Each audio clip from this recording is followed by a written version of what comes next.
Yeah, hopefully this time, Kate, and that's part of the challenge, right? We have issues with cell service here. A lot of people don't have power to even let their family members know that they've survived this storm. And then we have power outages all throughout the city. So we're back on Bourbon Street, just about 10 minutes down the road from where we were the last time we spoke, Kate.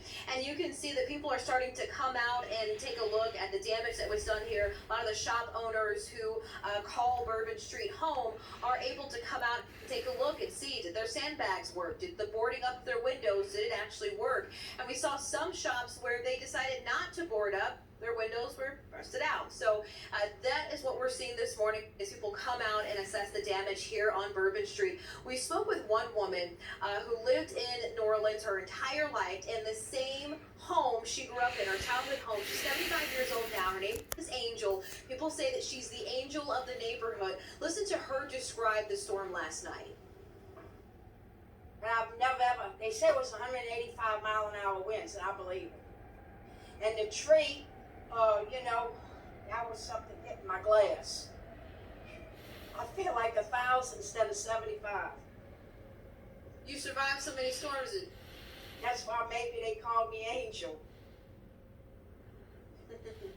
Everybody calls her Angel, and she was sitting out on her front porch as she does every day, checking in with all of her neighbors, and the neighbors were coming up to her, checking on Angel at 75 years old, making sure that she had survived the storm. And that's what we've seen really all across New Orleans as people are picking up. They're doing it together as a community. We've seen New Orleans EMS officers out, police officers out patrolling the streets as well, helping where they can. But it's been neighbors helping neighbors, and that's something that you see in only special communities after big storms like this. Nadia, we heard from the governor this morning, who's essentially saying shelter in place, stay where you are, do not venture out because it is too dangerous. Of course, some aren't even connected to enough power to even hear his warnings and his suggestions. We're seeing people walking around you. What are they saying? What are they trying to get out? Are they checking on properties? So we're in this major tourist destination, right? So a lot of the people who you're seeing behind me are people who were stuck in New Orleans that were here over vacation because, a week ago, we didn't even know if Hurricane Ida would actually be a hurricane, let alone a Category 4 storm with the strength that she brought. So a lot of people continued on with their vacation plans and came down to the French Quarter only to see Hurricane Ida rapidly intensify into this major storm. So they missed their flights out. They missed their opportunity to leave, so they had to hunker down in their hotels. Now, many of the hotels around here, if you can see, a lot of the shops are still closed and a lot of the hotels don't have power. So people are out on the streets because it is so hot inside of their rooms with no AC going. And this area wasn't worse off. It wasn't hit as bad as other places. When you start to go out towards the neighborhoods, that's when you see the downed trees and the power lines, and that's the area where the governor is really talking about you should shelter in place. Kate? Absolutely, Nadia. Thank you so much. Let's get over to CNN's Ed Lavandera. He's live in La Place, Louisiana, which is west of New Orleans. Ed, what are you seeing there? Hey, Kate, well, behind me you can see it's almost just eerie reminiscent of what we experienced 16 years ago during Hurricane Katrina, and seeing helicopters, Coast Guard helicopters, drop in over neighborhoods. And these are neighborhoods and subdivisions that have been largely cut off for the last 12 hours or so by floodwaters. So we've seen here in La Place scenes like this. In fact, just a little while ago, Coast Guard chopper and one of the crew members descended into this neighborhood behind us where we have seen boats pulling people out. They have been trapped inside their homes in these areas. This is subdivisions that are surrounded by various different waterways and lakes. The water started rushing out into these neighborhoods, according to the residents we talked to here this morning, about 10 o'clock last night. And they spent the entire night in their homes as the floodwaters were quickly rising. And we've heard from one woman, elderly woman, who said she spent the night sleeping on her kitchen island, watching the water surround her. Another resident escaped into his attic to get away from the floodwaters as well. And now you have seen kind of the flotilla of people showing up in small boats, getting into these neighborhoods and quickly pulling people out here. So that is once again a scene that we're unfolding. One resident we spoke to, Kate, said who spent their entire night. They had neighbors. They had a two-story home. Neighbors that came through the floodwaters to get into their home so they could get into the second floor of their home. And they described what they endured last night as, quote, hours of agony. And that is the scene that is unfolding here in Laplace, which is a small community along Interstate 10 just west of New Orleans. And what we've heard repeatedly from residents here is that, look, we're used to floodwaters coming in storms like this, but what was very different and incredibly terrifying about this storm last night was the intensity of the winds. Usually when hurricanes approach this area of Louisiana, the storms have died down enough where the winds are manageable, but this is a situation where Hurricane Ida maintained strong hurricane force winds maybe a 2 or a 3 by the time it got to this area of Louisiana last night, and that's what they say made this one so much different from what they've ever experienced in storms before this. And you can see these crews around here this morning.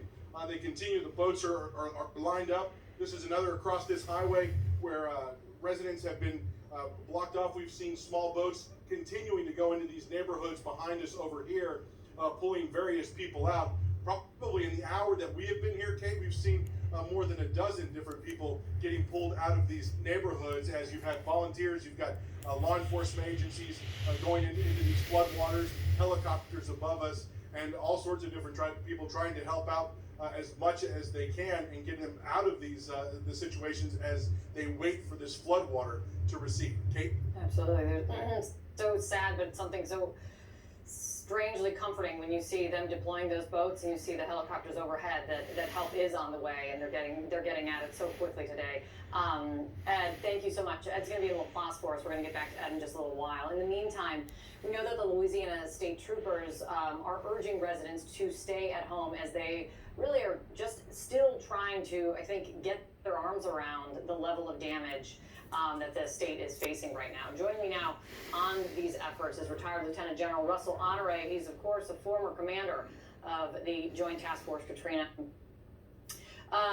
It's good to see you. When I was just talking to Nadia Romero and she's laying out what she's seeing about, power is out throughout New Orleans, transmission lines, they say have fallen into the Mississippi River, comms out completely in some places with the cell phone towers having fallen. What would be your first focus right now?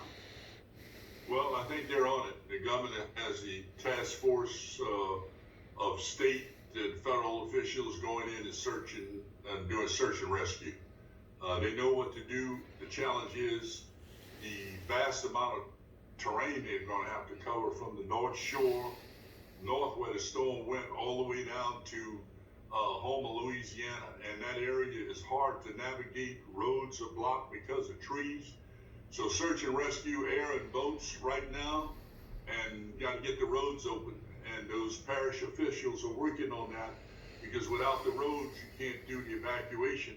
A lot of these areas, I would suspect Kate's going to have to be evacuated after the storm, because you can't sustain families where there's no drinking water and or toilets flush, because you don't have electricity and you do not have comms. If you do not have communication, you can't coordinate. If you can't coordinate, you can't collaborate, you can't get stuff where you need it.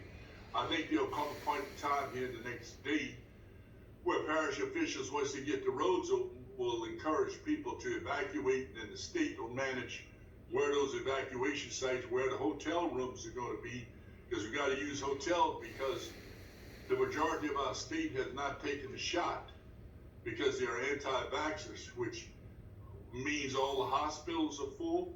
And one of the big jobs that government and FEMA is now going to have to start pushing, and they need to push today, is send gasoline trucks to Louisiana. We had 6 refineries closed. Those refineries normally provide gas to much of the eastern United States, but we can't get gas locally to the stations. So after Katrina, we sent gas trucks into Mississippi to fill up the gas stations along with generators.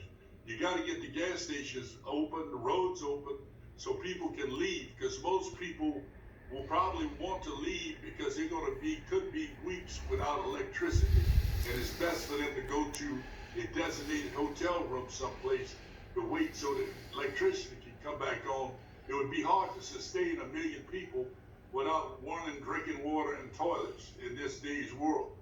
They don't have the option that we had 100 years ago. So management of gas at FEMA, if you're listening, send in gas trucks. We did it after Katrina. The government is going to have to manage gas because that will be the critical things. The hospital is going to need to be refueled. Many of the sheriff departments will start running out of gas in the next 24 hours.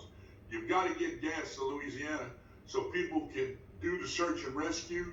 The hospitals can stay open and they get the critical infrastructure open that pumps drinking water and pump out sewage.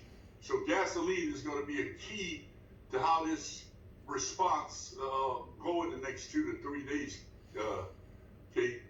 Yeah, and I actually was speaking with a doctor with Children's Hospital New Orleans in the last hour, and that's one of the things he said he was most concerned about was the fuel situation because their generator. They said they had enough fuel for a few days to keep their generator going, and they think they have access to more fuel to come in, but that would be devastating if it gets to the point if they're running out of gas, not only for rescue operations as you're laying out for sheriff's departments and troopers, but also when you talk about what that means for the hospitals, who they're going to be starting to see more and more patients coming in with what they're seeing, there. But how do you do this without comms? This seems to be the most immediate problem. The police department in Slidell said this morning that it has lost all communications because of the hurricane. To me, I don't know what you do if you don't have that. They'll work through it. The AT&T, one of the big providers, much of their system is down. It went down in 2016. They tried to harden it a bit, but we got to build up for 200-mile-an-hour wind. Obviously, it's 100-mile-an-hour wind standard is working, and they're going to have to move some mobile systems, which they do have. I would suspect they're on the road. In 2 to 3 days, you'll see some improvement. People need it most right now so they can get help they need. But when the cell towers go down, that is the problem we have. And we're going to have to figure out how we build them stronger. And I've said for years, we need to figure out how do we take the cell towers down during the storm, then put them up after the storm passed. Industry does not listen to me. They listen to the Harvard engineers. General, the governor says that Ida is the most severe test for the levee system since Katrina. It seems from all reports so far that the levee system largely held. And what do you think that has meant for this storm? And with, obviously, we're still waiting to see really the full extent of the damage. Well, the region was obviously more resilient to flooding this time. That being said, the biggest problem after Katrina when the levees failed. And the government did build the levees back better through design. They put gates in so the flood surge water that went into Lake Pontchartrain wouldn't enter the city. That being said, that water kept moving, and that's some of the water that ended up in Laplace, based on the wind and how it kept pushing water into Lake Pontchartrain and some of that surge water. Laplace was also the receiver of a large amount of rainfall, which on its own provides of flooding in Laplace when it has a heavy storm. So they got the combination of two things: a lot of wind damage in Laplace, water from the lake from surge, and rainwater. So they got the trifecta of bad news. And the search and rescue people are in there now, going door to door to check on people.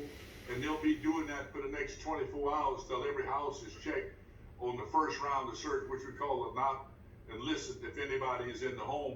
Then they're going to have to go back and go through those homes to see if there's anybody in there. General, thank you as always. Always appreciate your time and perspective on this. I help the volunteers, and we need to generate a law in Louisiana that requires all gas stations and pharmacies and grocery stores to have generators. We tried that after Katrina. The Louisiana legislature said no. They didn't want to impose on small business. This is why we need a generator law in Louisiana. General, thank you so much. Coming up for us, we have more live reports coming in from the Gulf.